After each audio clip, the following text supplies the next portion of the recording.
Chatsworth is a house, a garden and a park all as one. It's just one amazing piece of land art. There's so much detail, so much interest, people just are wowed by the place. The landscape is wonderfully sympathetic to sculpture. They have continuously changing exhibitions of contemporary work, so the gardens become an extension of the house. The world's greatest collectors are not only defined by great wealth. Sotheby's takes you inside Chatsworth House, the ancestral home of the Duke and Duchess of Devonshire. Discover the passion that has driven 16 generations of the Cavendish family to create one of the world's most extraordinary art collections.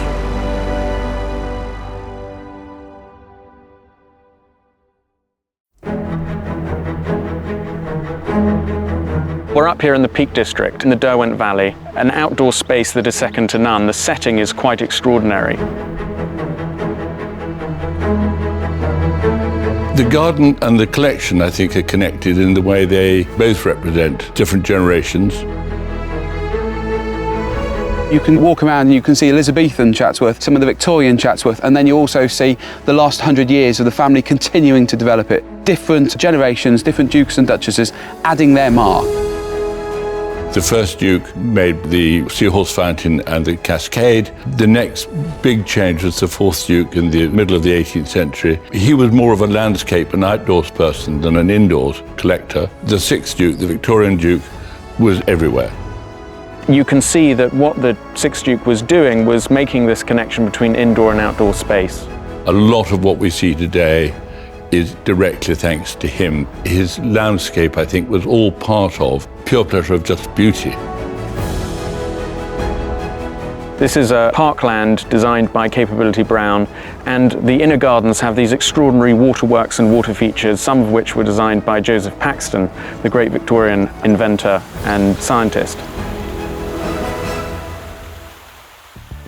The gardens are an incredibly important transition from the parkland to the formal grand house. The idea was that it was all one rolling green landscape. We're not frightened of change, but we always understand the changes we're making, the impact it will have on the history books and on the guidebook of the future. So one of my responsibilities is to make sure that every decision we take, whether it's to take something away or to add something new, is as well informed as possible. It's a case of juggling sometimes. It's a case of stamping your own mark, but respecting what's gone before, which is something that all the generations have always done, and what makes Chatsworth quite unique among houses and gardens in this country. A year or two ago, the Duke and Duchess asked me to do an exhibition of sculptures within the gardens, and I thought, is my work just going to disappear in the vastness of the vistas?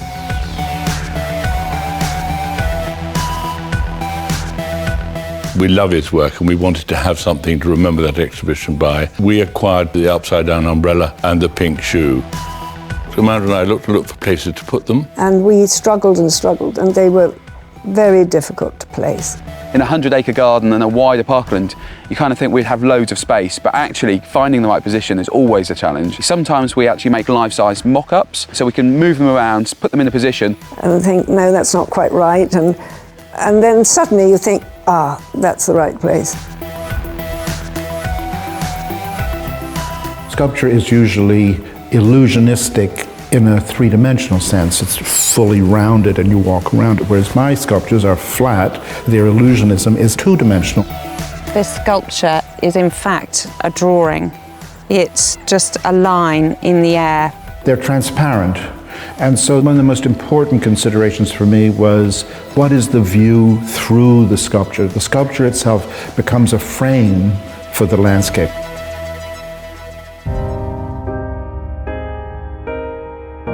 Every year we have a temporary exhibition, 25 pieces of wonderful sculpture, land in the garden. From our own personal point of view, it's introduced us to a number of artists who we're very fond of. It's made a big difference to Chatsworth. It definitely opened us up to a new audience, and it helped differentiate us from other similar historic houses because it was more edgy, a bit more exciting. The landscape is wonderfully sympathetic to sculpture.